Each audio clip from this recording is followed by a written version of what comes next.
হয়নি তাই। আমি অ্যাস্ট্রোলজার সুব্রততে বলছি, কোন কোন বার কি কি আহার করবেন না, করলে আপনাদের জীবনে ভয়ঙ্কর বিপদ এবং দুর্যোগ নেমে আসবে, সেই বিষয়ে আজকের এই ভিডিওটি। রবিবার দিন আপনারা নিম পাতা, বেগুন, তেতো জিনিস খাবেন না। খেলে অর্থহানি হবে, রোগ বৃদ্ধি পাবে। সোমবার দিন ডুমুর, পটল খেলে দুর্ঘটনা বা অ্যাক্সিডেন্ট হতে পারে। মঙ্গলবার দিন কুমড়ো খেলে ঋণগ্রস্ত হতে পারেন। বুধবার দিন মাসকালের ডাল খেলে দারিদ্রতা নেমে আসবে। বৃহস্পতিবার দিন আমিষ খেলে অর্থনাশ হবে। শুক্রবার দিন আনারস, টক খেলে কর্মহানি হবে। শনিবার দিন মাছ, মাংস, যে কোনো আমিষ জাতীয় খাবার খেলে আয়ু কমে যাবে।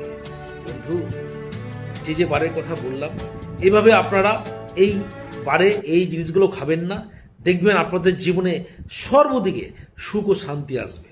ভালো থাকুন, সুস্থ থাকুন। ভিডিওটি ভালো লাগলে লাইক, কমেন্ট এবং শেয়ার করে দেবেন।